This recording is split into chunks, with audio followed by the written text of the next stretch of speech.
On today's show, we go to the land of Westeros and go to every single one of the Seven Kingdoms as we discuss Season 8, Episode 1 of Game of Thrones' final season. It truly is the beginning of the end, and I am joined on the phone by both KBe and the Don as we discuss our favorite moments from the first episode of the final season. We also discuss some theories that we'd like to see, and we kind of wonder, well, who will end up on the Iron Throne? Will it be Jon Snow? Will it be Daenerys? Will it be Cersei? Or will the Night King just kill everyone? And will Daenerys and Jon still do it knowing that they're related? All this and much more on this episode of Free Your Geek. By the power of Grayskull!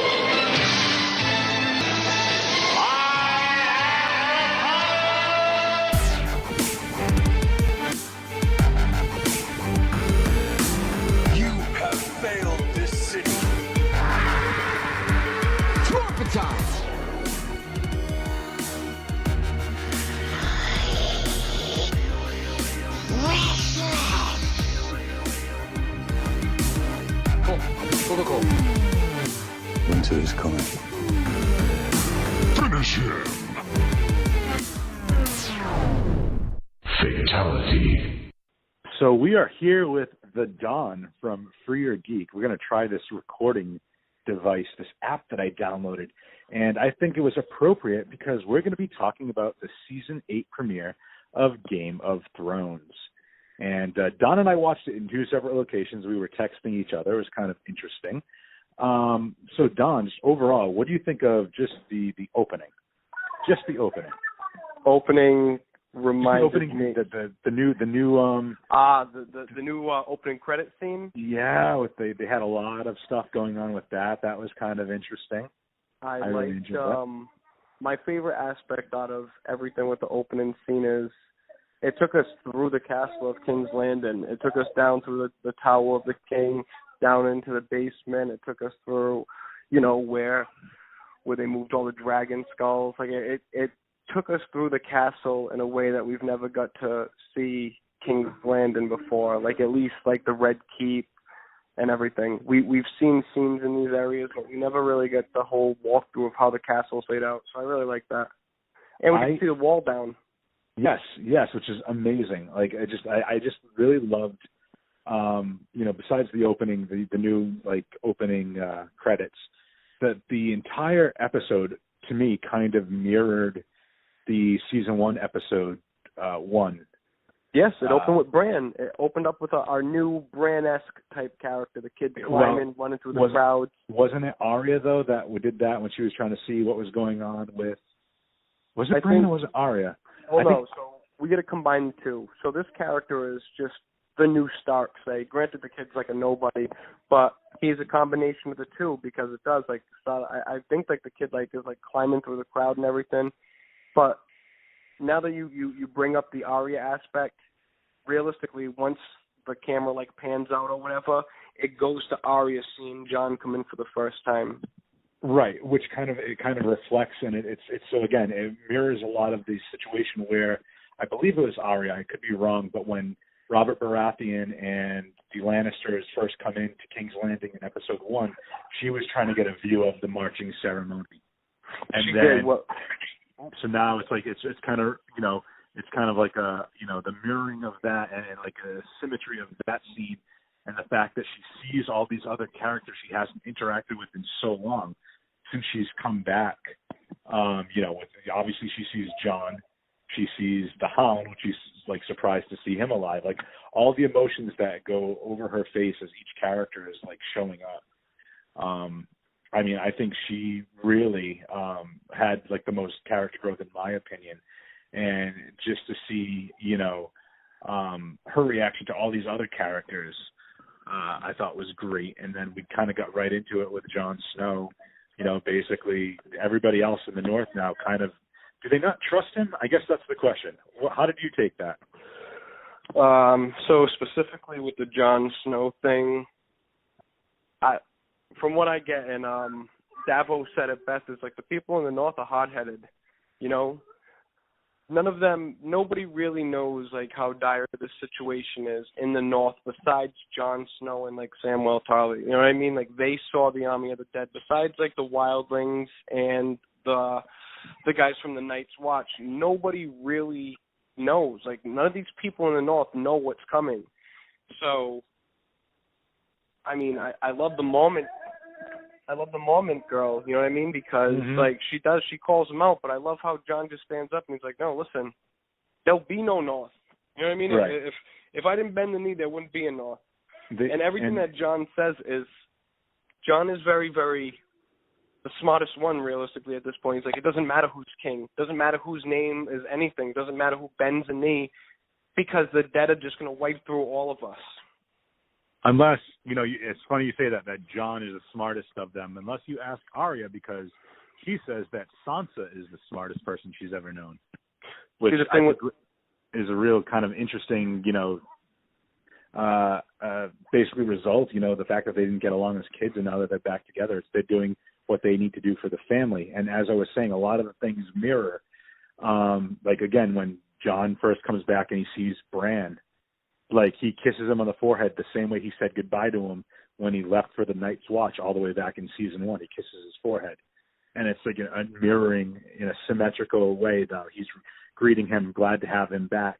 And then, a lot of, we see some of the other, like, Sansa's another character where you're kind of really seeing, like, the influence that Cersei, that Baelish, that everybody else had on her, because she basically calls Tyrion out. Like, that was like foolish.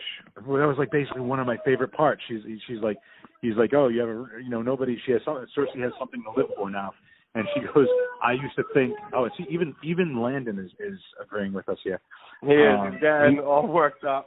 He's she goes, I used to think you were the most clever man, and basically saying, I know that Cersei's already betrayed you, and you don't see it, which I thought was like just how much her character has grown as well.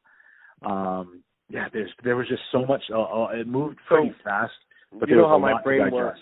Yeah, you know how that I lose things here and there. But here's one thing I wanted to touch on before, when you talk about the disagreeing between Arya and how I say that Jon's the smartest one, in the aspect we're getting scenes like this because Jon's not a Stark.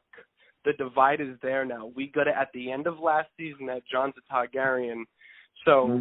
Scenes like this when she's like, he's protecting our family, and Jon's like, well, I'm our family too.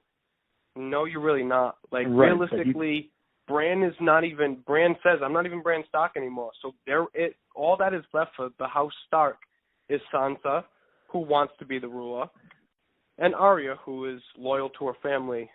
Like, we got all that. You know what I mean? We're getting the strength of these two women.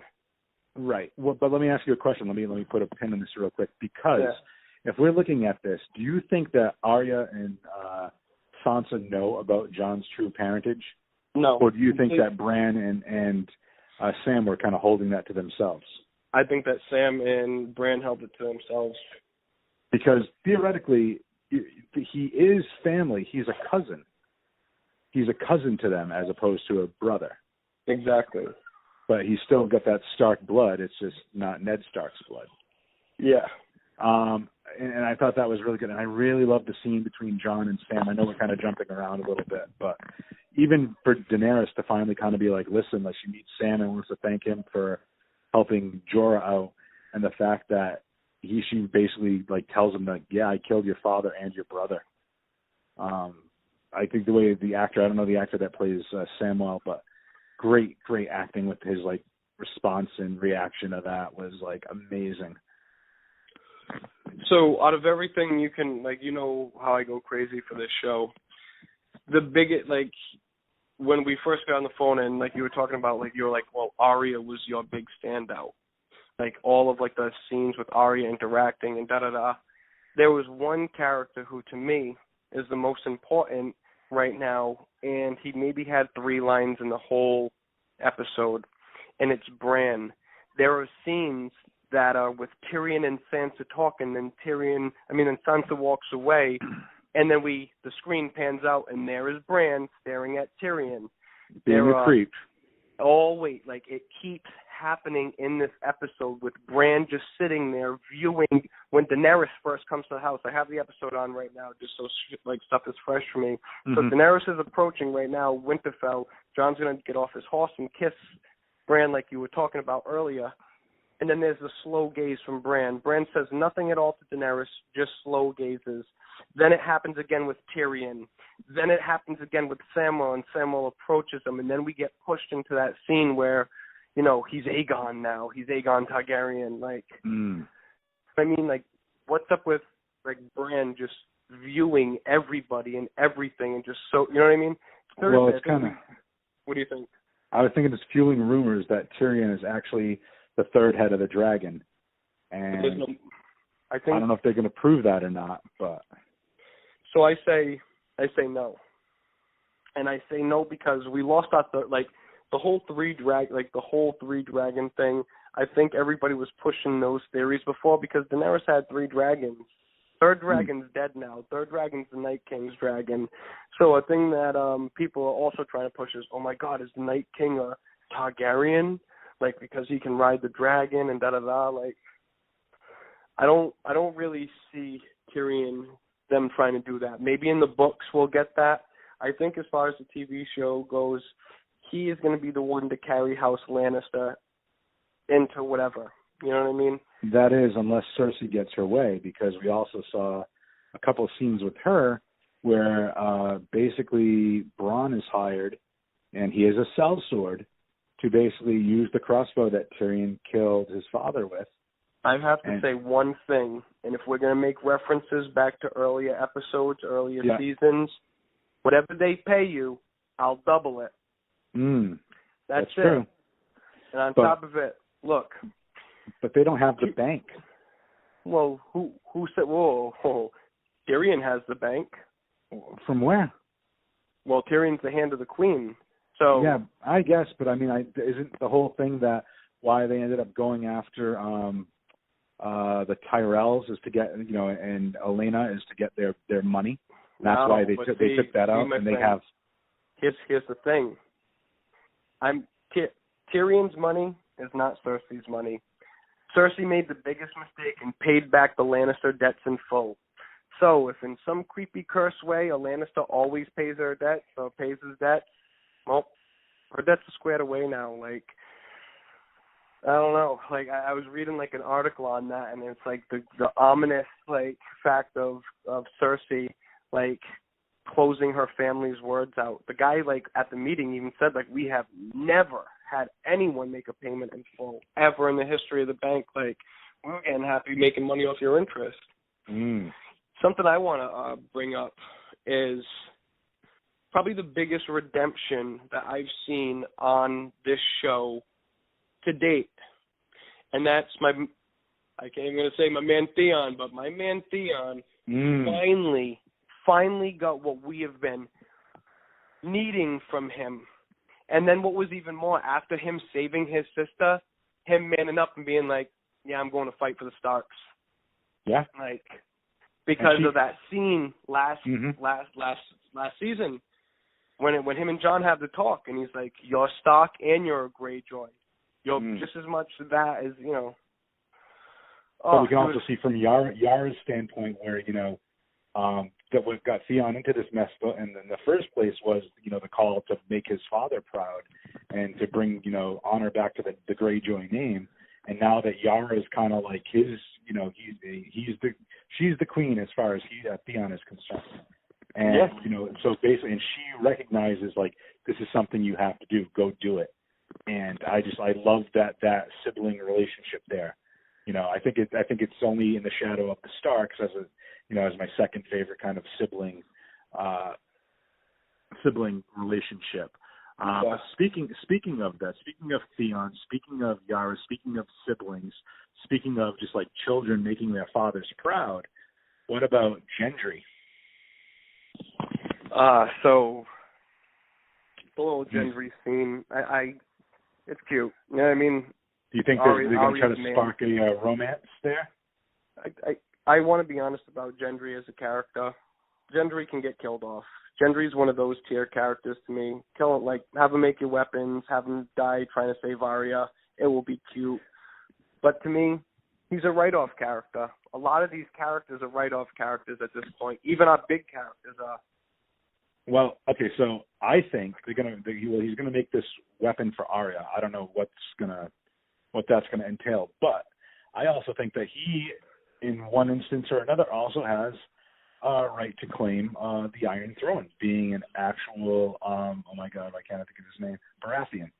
He's like the last Baratheon, and but he's the last bastard Baratheon. But does it really matter at this point? If Daenerys is gonna break the damn wheel, who cares at this point? So then you put him on the small council. Robert Baratheon was a usurper or absurd, whatever. Honestly, the only people who really have claim to the Iron Throne are Targaryens. Targaryens are the one who made everybody kneel. So realistically, there can always technically it's only supposed to be them and their family for forever and ever to come.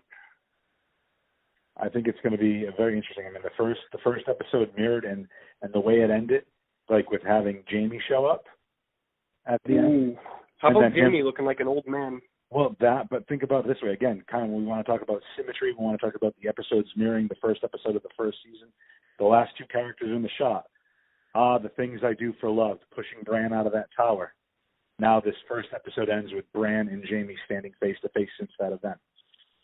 Also, here you go, season 1. We want to go season 1, episode 1 to season 8, episode 1. Let's talk about two of the main episodes where we've gotten any sort of message from the White Walkers. True. You know what I mean? Like, what happened with little boy Umber?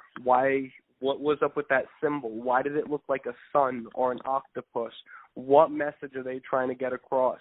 You go back to season 1, episode 1, it's the circle with the line through it.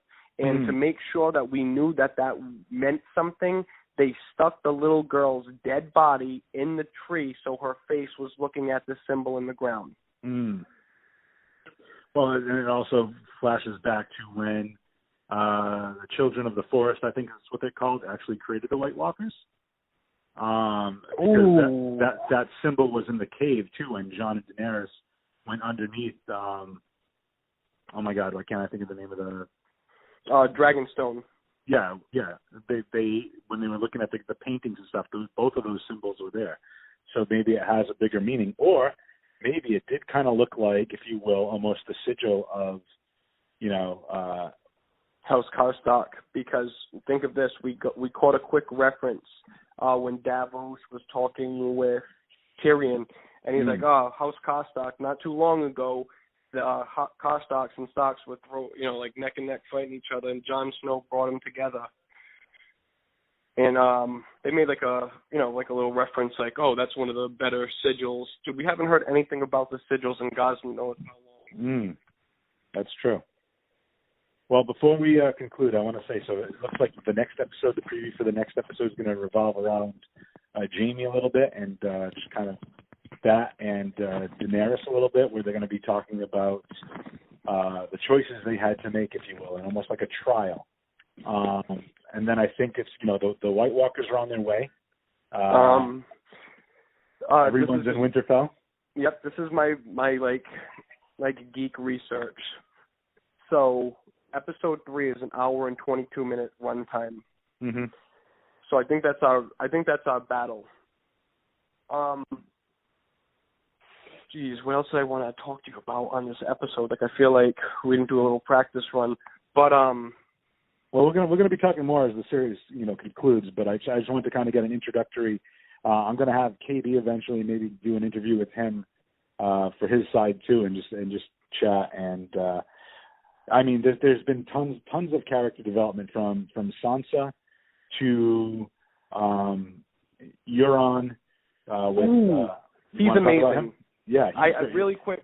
Hey guys, he's like the bad guy version of my boy Oberyn, because technically, look, they both took off overseas, both learned all this crazy fight, and he just happens to be an axe wielder, but he's a maniac, and he's so sick in his head. I love the scene of him sitting down and talking to his niece, and he's like, "We're the only two Greyjoys. I ain't gonna kill you. Who am I gonna talk to?" Yeah, he's a psychopath. I don't think he's on the level of a Ramsay Bolton, but I think it's interesting. Like, as a villain, we've always had Cersei. We've always had, for a lack of a better term, we've always had Tywin. But and then as he died, but then Jaime was kind of on that redemption arc, and then she was like the main constant evil person. And then you had Joffrey, and then you had Ramsay, and now you have Euron. And I just think it's interesting how they can make their, for lack of better terms, other main villain other than Cersei, and they have such different personalities. It's crazy. I want you to know, like, for a little bit, I thought it would be Theon to kill him, to kill Euron, but I honestly don't see that happening now. Theon's main purpose is fighting for the Starks. He already redeemed himself by saving his sister. I'm telling you, the mountain's going to break that dude off. Like, someone, I don't even know. We only have 5 more episodes. 5 more episodes. So here's the thing. What is from what you've seen, what is, 2 questions. 1, who do you think the first major character to die is going to be next? And then 2, who do you think, or what is something that you're really looking forward to that you hope to see before the series concludes? I want to see Bran go back into the past again. I want to see, that's what I want to see. I want to see more, because Bran is the only one who's not dealing with just here and now. So any other side story we're going to get right now, it's going to be through his eyes. You know what I mean? I want to see his. You want to see Bran kind of go back into the past. Yeah, I want to see that finally tie in and like really like show like everyone like, yep, he's the whole reason. Like, as far as burn them all and everything like that. Like we've never really seen that happen. We've seen Bran speed walk, and we've seen him take over Hodor and do all that. But we still need the verification that the Mad King went mad because of Bran, and then everything happened because of Bran. Bran's gonna be the whole reason all this is happening. So you think Bran is the linchpin of this entire story? Yeah. Okay. And who do you think? Go ahead.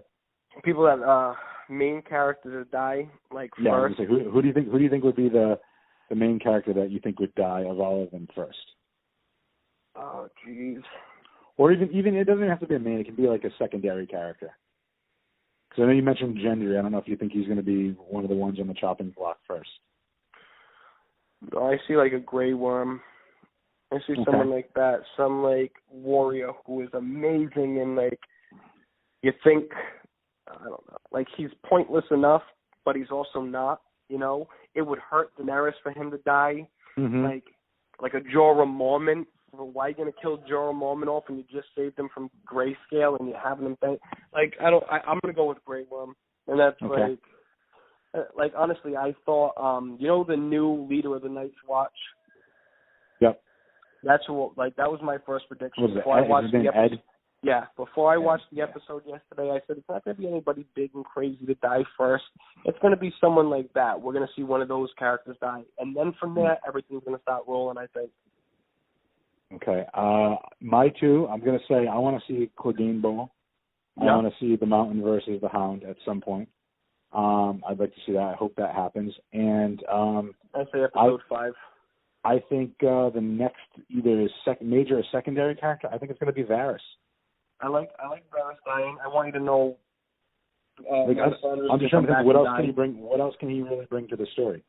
Well, no, we already got his foreshadowing when Jon met Dany at Dragonstone for the first time, and she took off. She didn't want to stick around to see anything.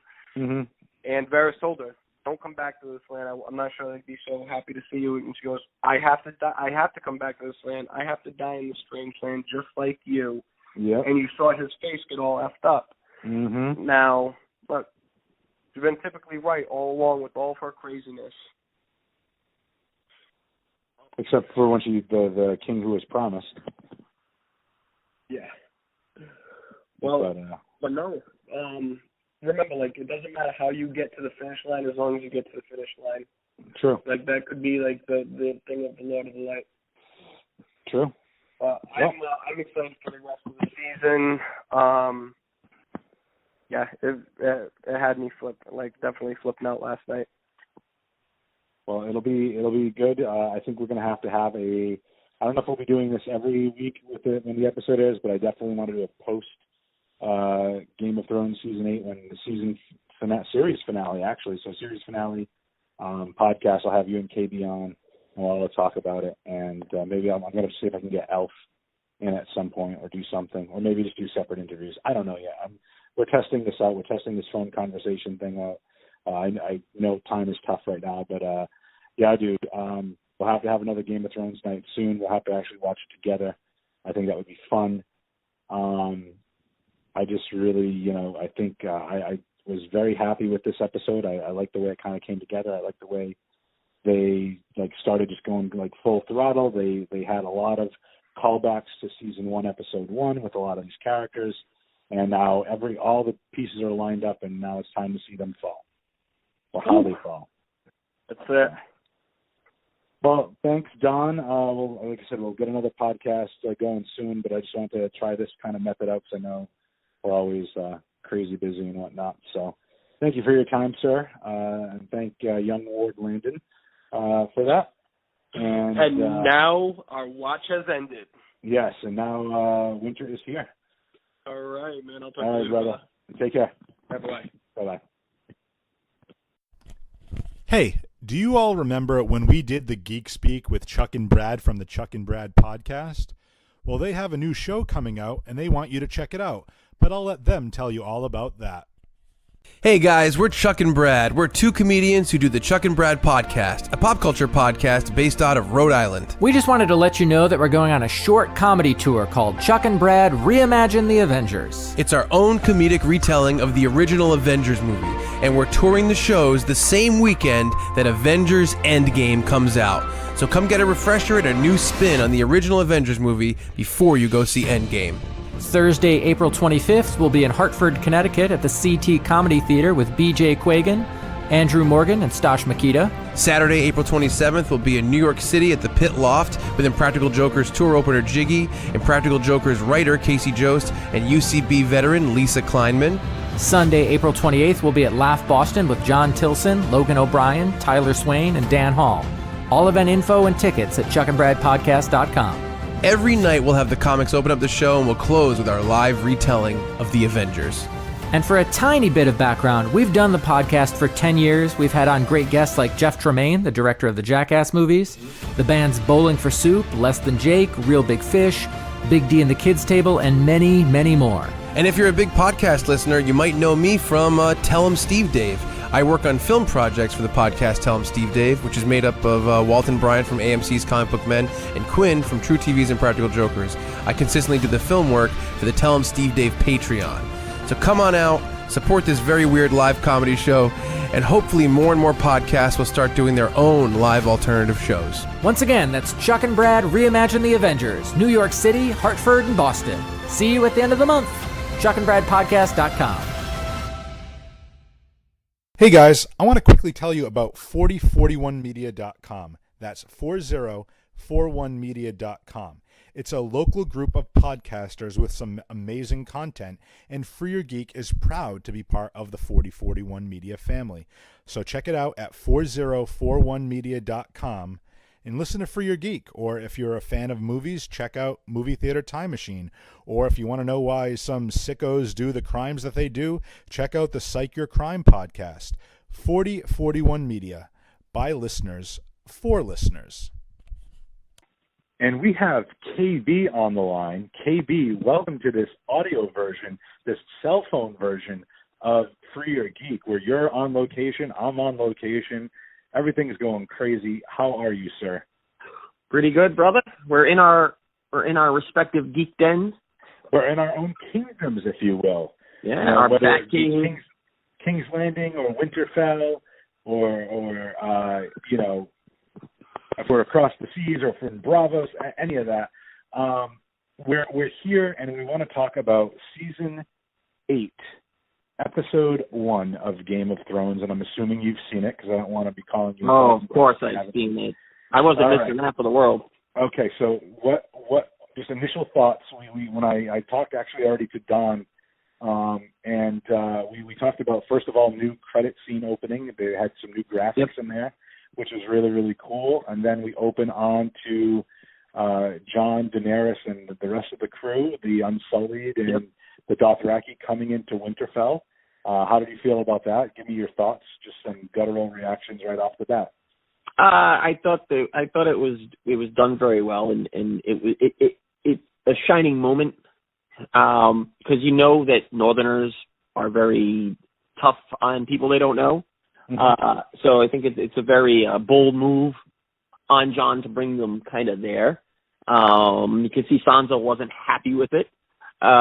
Even just the fact of just feeding all of those people through the winter is something that Sansa's like, what are you doing? And then a lot of people, I think, questioning, well, okay, Jon, what are you now? Are you a king, or are you, what are you? So I think that was interesting. Like, right off the back, you're causing the drama. And even if we rewind just a little bit to before that, even all that even happened, how much, I don't know how much you picked up on that. This particular episode kind of mirrored season 1, episode 1. So when, Robert Baratheon was coming in and all that, it's like a whole procession. I believe, and I have to go double check because I haven't seen the episode in a while, but I believe it's Arya that's kind of like pushing through the front to kind of see what's going on.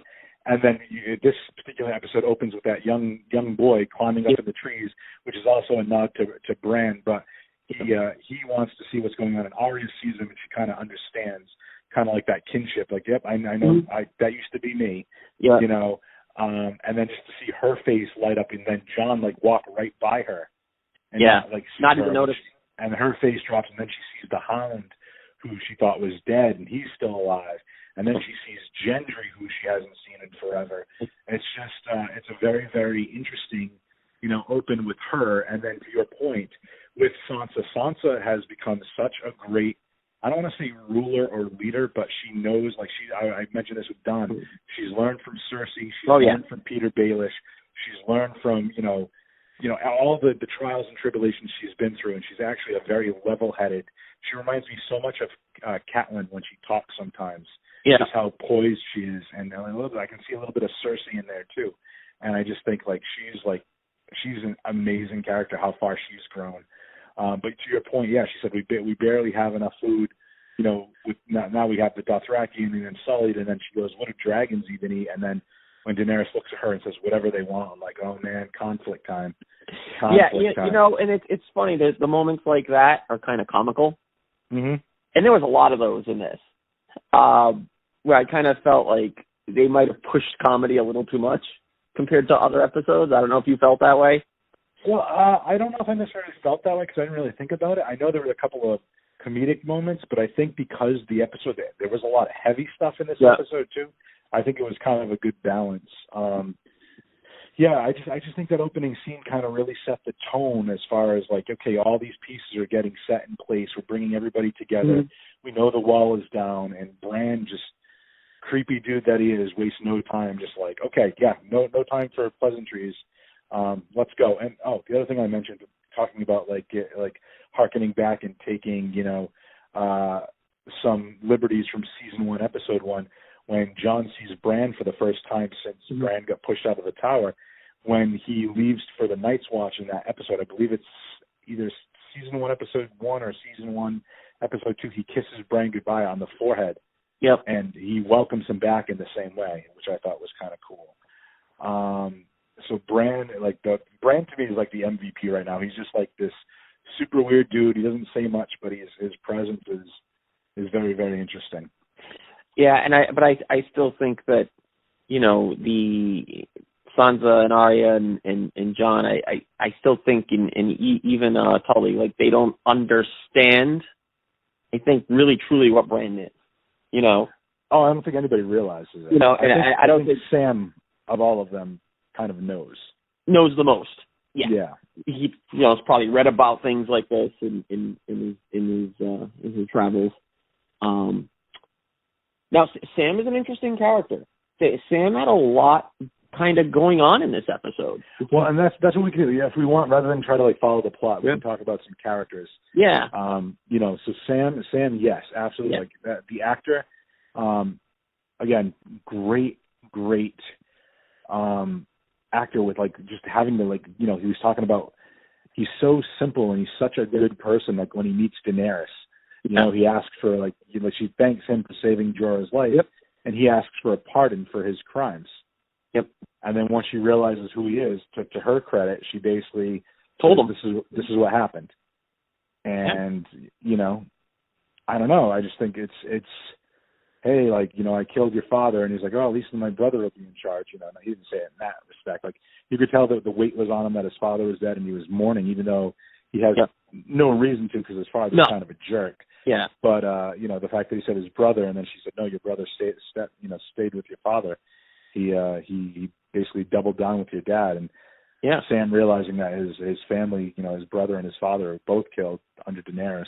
He even says to Jon at one point a little bit later, like, you know, would you have done that? Yeah. You've let all these wildlings live, and it's a good point. It's a good point. And it's a lot of stuff like that that's going on that you see. And, you know, in that moment that you're talking about there, I mean, that led to another big moment. You know, I mean, maybe we want to save that for last. It's more Jon conversation. We can, we'll segue into Jon, and then let's talk about that. You know, because the revelation. And I'll ask you, because I already asked Don this a little earlier. What do you think? Do you think that it's only Sam and Bran who know about Jon, or do you think that Arya and Sansa know like his true lineage, or do you think they kind of kept that close to the vest? I think they kept it close to the vest, because I just feel like they don't want to start any more commotion than it already is.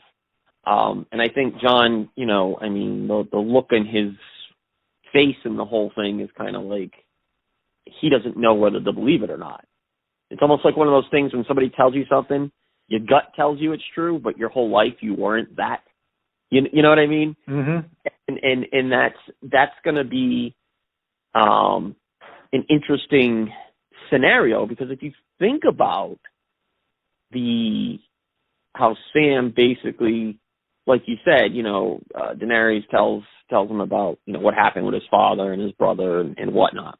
Okay, so now Sam's telling Jon that he's the true heir to the throne, and does Daenerys see that as Sam plotting against her? Oh, I see what you're saying. So you're thinking it might be something, another little power play, that because now that Sam's upset about his family, he's using that against. I mean, I didn't even think about that. It's plausible. Yeah, because I mean, think about it. Because all of a sudden, Jon's going to be like, yeah, you know, or somebody is going to say, you know, hey, he's the true heir. How did we find out about this? Oh, or if she has that intimate conversation with Jon, oh, how did you find out about this? Oh, it was Sam. Okay, so I just killed the guy's, son and brother and father. So it sounds like he might be making this up. I don't know. I'm just. But theoretically, then you could also use Bran as kind of your proving point, because he could go into any part of Dany's past and just be like, yeah, you did this, this, and this. I wasn't here for this, but I can look back into this. And this is how I can tell that, I can tell you that Jon is the daughter, of how much she believes it, though, is another story. That's true, too. But I mean, you can point out the books that Sam stole to say, the marriage was annulled and like Jon was born through them. Like, I don't know how much is going to be via the books, but I just think it's such an interesting now that everybody, for the most part, is in Winterfell. Yeah. Like all these characters that are so intertwined now are going to like start having these like payoffs. We saw it with Tyrion and Sansa. Yeah. That's a good conversation. Like the fact that like the last time he saw her, like it was the Purple Wedding, Joffrey died and then she was gone, and all of a sudden, like I'm sure he's heard of some of the stuff that's happened to her. Yeah. But at the same time, like when he's talking that Cersei's coming and not to be, nobody has nothing to be afraid of with her, and she just basically looks at him and goes, I used to think you were the most clever man. Yeah. And it's just like, and then it's funny because you use that she thought Tyrion was the most clever man. And then we harken back to when Jon Snow and Arya are talking, and he said, I could have used you against Sansa. And she goes, Sansa's the smartest person I know. Yeah. which is very interesting and very telling, as the sisters, obviously they've mended fences, over the, season 7 and whatnot, when Arya returned and whatnot. And the whole Baelish situation, yeah. But it's just interesting that, Arya's kind of like, okay, I'm with Sansa. And then speaking of Arya, like she kind of, reunited with the Hound a little bit, which led to one of my favorite quote when he goes, and I'm going to swear a little bit here. We're going to try to keep it clean, but he basically said, "Oh, you're a cold-hearted bitch. Must have been that's probably why you survived, or that's probably how you survived all this time." And it was kind of like, okay, their interaction, they were very snide with each other back in the day. And then there's respect. Gendry. There's respect. Yeah, it's a respect. And then Gendry, who she wants him to make her a special weapon, which is, I can't wait to see that. But I think there's also a spark there between her and Gendry when he calls her Lady Stark, and she says, "Don't call me that." I noticed that. And then he calls her my lady, which was what he called her back, how many years ago. Yeah. And then when she was leaving, she looked back and looked at him, and I'm like, oh, maybe she's got a little crush, or maybe it's going to be a romantic pairing or something. Well, you think about it, it'd be kind of interesting because she hasn't had any kind of romantic pairing, right? Ever, really. I mean, right. And if anything, I would think, and not to sell her short, but based on the characters, I don't think Arya needs to. I think she's the assassin. You know what I mean? So it's kind of interesting. It's a cool dynamic that she would never want it to be a lady. She never wanted to do all the the quote unquote girl stuff. Yeah. Like the sewing and the doll making and the dresses and all that. She wanted to be fighting, and she's such a badass, that now maybe she has somebody that can kind of, she can kind of fall for. I don't know how that's going to play out. One person we didn't see much of, I know she was in the background, but Brienne of Tarth. We didn't see much of her. No. So she's there. So I'm hoping there's going to be a bigger story, especially with a certain somebody showing up at the end of the episode. But we'll get back to that in a second. I just want to talk about anything from Daenerys, too, from her standpoint. Well, you know what I was talking about this in the office today with some people, and you know what? Somebody brought it up is that when I believe was it Sansa who said, "Oh, the Night King has one of your dragons." Nope, that was I believe that was Bran, but I'm not. Okay, it was Bran. Yeah, I'd have to go back and watch. But whoever it was that said it, she didn't have the reaction I expected. I just felt like she was very just kind of a quick look, and that was it.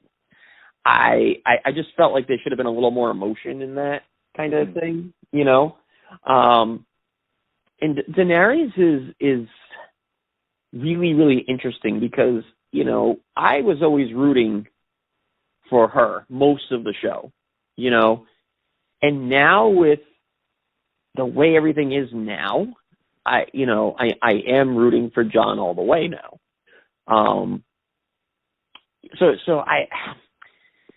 Their romance was another thing that came up today in conversations with people. And basically, the whole dragon scene, people thought was kind of drawn out a little bit. It was a little too long, a little too offbeat for the rest of it. No. But I think it was a necessary thing. I think it was necessary to, have Jon, be riding the dragon, which is, I think a lot of people kind of were wanting to see that. Right. And again, that humor was there of oh, how do you ride a dragon? What do you hold on to? Anything, Right. And I think a lot of that was kind of like the flirtation between the two of them. Yeah. But I like to think of that's akin to the carpet ride in Aladdin. The whole new world type of thing. But that song was in my head when that happened. Yes, it was. Speaking of the dragons now too, it was really kind of, like you say, we have all these important characters together. And you got to remember, a lot of them didn't believe that dragons existed. You know what I mean? Mm-hmm. So for a lot of these people to see the dragons for the first time, it was really interesting. Like when they're first flying in that opening scene, and people are like, "Oh my God!" And to just see people that haven't seen them before, their reactions. it was really, really like, oh, okay. It'd be like us, finding Bigfoot. You know what I mean? Imagine Bigfoot walks into a city and everybody's like, I think you bring up a very interesting point, because we remember back a couple of seasons ago when Tyrion first saw the dragons, and then I think it was last season with John, and then now Jamie and Bronn and Jamie. Yeah, it's just like everybody, and I think that's a good point. Like, you hear the stories about it, but until you see it in person, that's when you believe. And I think that might actually be parallel with the White Walkers. Even though that they know that the dead are coming, for them, when they had to actually take one and bring it to King's Landing, and so to prove to Cersei and that whole side that they do exist, I think I think the pushback that Jon is getting right now for his actions are because they haven't seen a White Walker in person. They don't know the threat that they're up against. It's almost like you need to do the same thing there, or well, that'll happen soon enough, because they already passed the wall, and I forgot the house that they ended up killing off. That was a gruesome scene. That was a really gruesome sight. And did you notice the pattern again? Yep. So again, we want to talk about parallels and mirroring the first season. That's how the bodies they left, the White Walkers left in that first episode of season 1. And I was talking with Don about this before. That symbol also appeared on the cave underneath Dragonstone with Daenerys and Jon. So that symbol is I think it's very important. I'm not quite sure exactly what that entails, but I'm sure that I already saw some BuzzFeed articles and stuff about what that could be, but I don't like to read all that spoiler stuff, so I try to stay away from it and just try to speculate and then see how it is. Yeah, I mean, it's really all speculation anyway, unless something leaks, and unless the script actually leaks out. Yeah, very true. Well, it's funny because I guess DirecTV accidentally released the first 2 episodes. Oh, really? And early, and then once they realized what they did, they stopped. But I thought that was quite funny. So I guess people already saw the second episode, and I'm trying to stay away from the spoilers of it.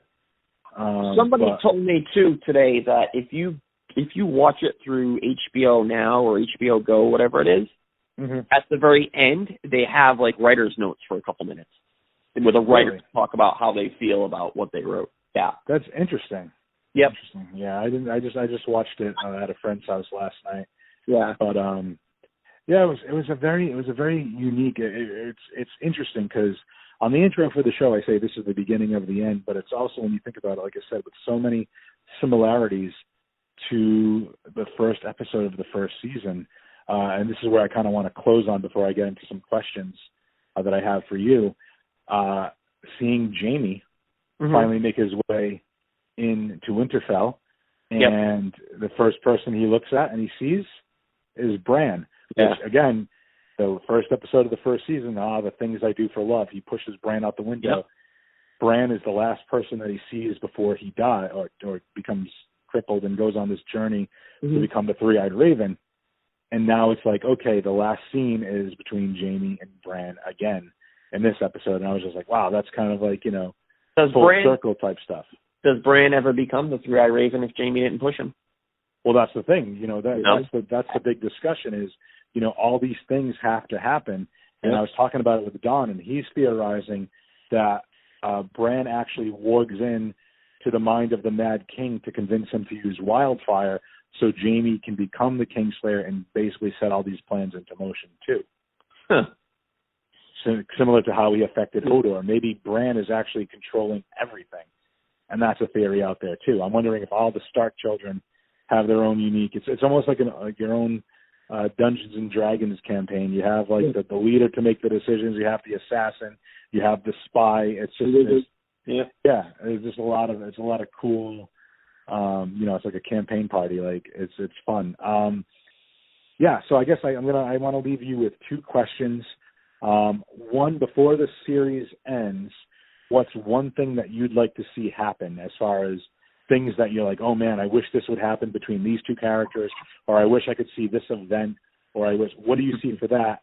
And then 2, whether it's a major character or even a secondary character, what do you think is going to be the next big death? The next big death? If you had to guess, who do you think is expendable at this point? Who's expendable? Let's see. It's not going to be somebody. It's not going to be somebody like. Well, it's not going to be like a Tyrion or anybody like that. I think a lot of the main characters are going to be there till the last 2 episodes. That's what I think, and they're going to make those pretty phenomenal. Next big death. I don't know who the next big one will be, but I think that Jaime will eventually bite the bucket. I don't know. There's just something. Okay, do you know who do you think at whose hands? Do you know? Do you have a guess? I'm not sure. I'm not 100% sure, but was he on Arya's list?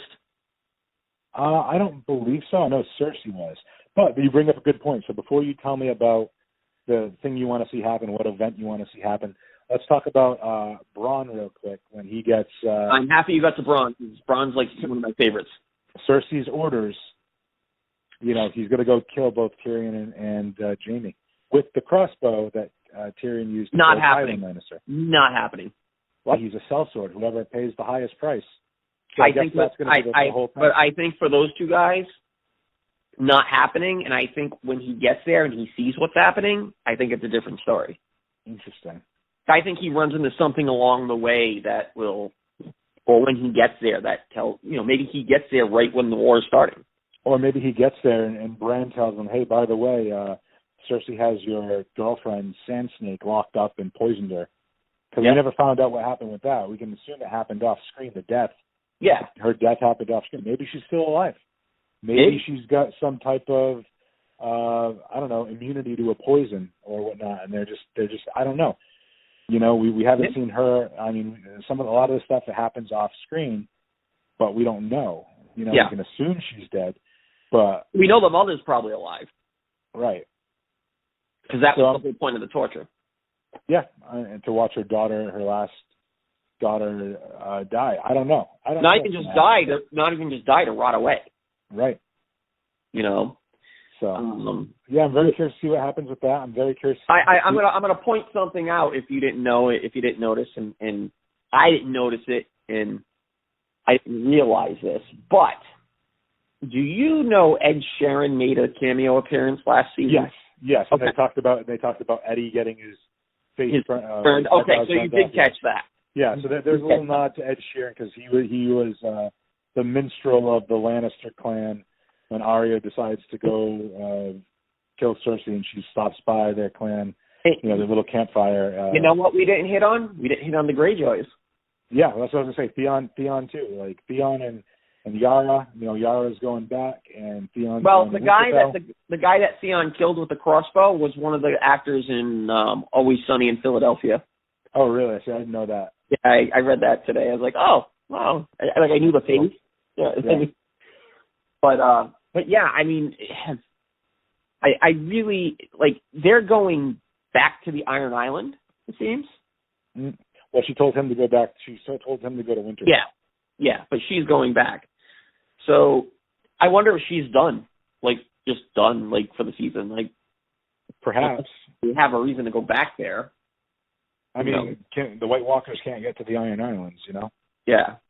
So unless she does something dumb, she can be safe and to the end of all things, and they can just live there. And then very quickly, and then I want to get I just want to get something that you want to see. But let's talk about Euron real quick. Okay. As far as villains go, because I was talking about this with Don. Cersei's always kind of been the villain, but you had Joffrey, who was kind of the jerk, and then from Joffrey you went to somebody who was probably immature and kind of bratty and spoiled, but a little kind of, he was a dick. But then you go to somebody like Ramsay Bolton, who's certifiably insane and sadistic, to somebody who's a little bit more arrogant and cocky, but also kind of a dick with Euron Greyjoy. As far as the guys you love to hate, I mean, it's just interesting. I think he's a little bit different than some of the other villains, quote unquote, that you had. You know what I mean? He's a completely, how do I say it? he's like a Braun, but he's just a total douchebag and asshole. Like, you know, Braun's stuff comes across, like, when you hear Braun's lines, a lot of it's kind of funny and humorous, and you know, and with him it's just like, this is like, I don't know how to describe it, like I don't want to say drunk, but just like an a-hole, like a douche, like just a douche, and cockiness and arrogance, and the whole thing with him and Cersei, that's very interesting, because the question is, I guess, and there's a few ways it can go, right? So supposedly Cersei's pregnant, right? Supposedly. Right. Okay. Right. So was she pregnant with Jaime's baby, or, you know, and her sleeping with him is just to deflect the whole incest thing, especially now if Jaime's a traitor? I think it's going to be one of those things where she's pregnant by Jaime, but Euron's going to think it's his in order for him to stick around to do what she needs him to do. Yeah, exactly. Something along those lines, you know. So yeah, it's really interesting with that guy. I can't stand him. I can't stand him. But he does make it interesting, though, with the attitude. And I love how every time he tries to get closer to her, and the mountain gets in the way. Yeah, absolutely. See, now, so if you're asking me the thing I want to see, yeah, just one thing, like anything like you want to see, like it's hard. It's hard because I have two. Okay, well, that's the problem. Throw them. All right. So the first one I have is I really want to see Arya kill Cersei.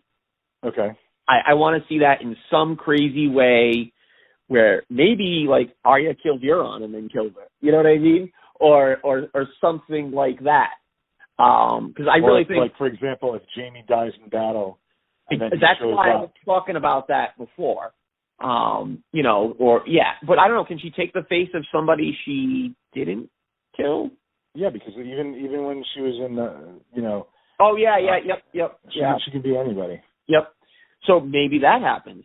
I don't know. I think that's more of a long shot. I think Jaime's going to be around longer than that. Okay. The other thing, I want to see the Hound in the Mountain. Dude, that was my pick. I want to see the Clegane Bowl. Yeah, because we haven't. We see the mountain as this big hulking thing, and it's like I want to see it at its end. You know what I mean? Like I want to see this thing go all out. I mean, we've seen it kill some people, but nothing.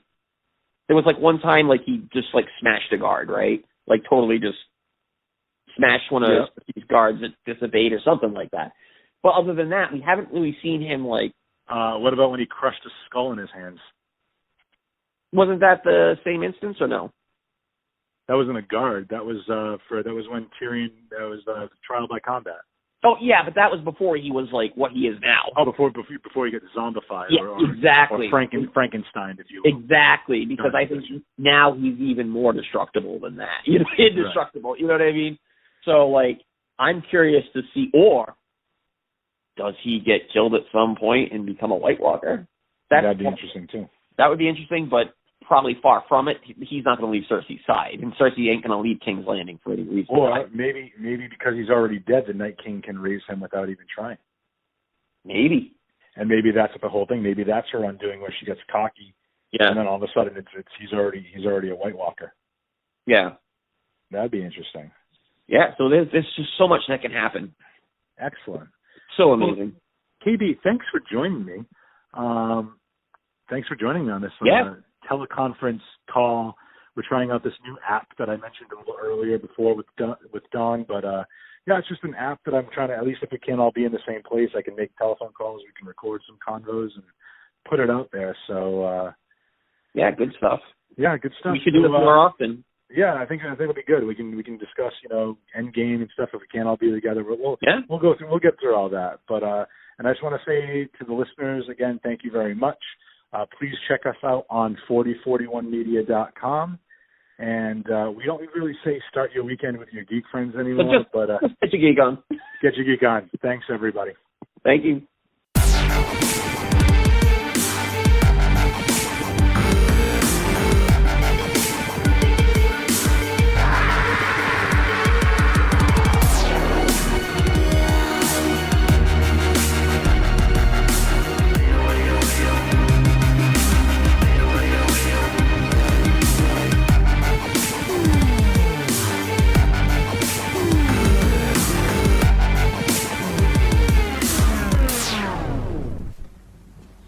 You're still here.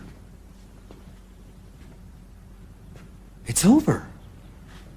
Go home.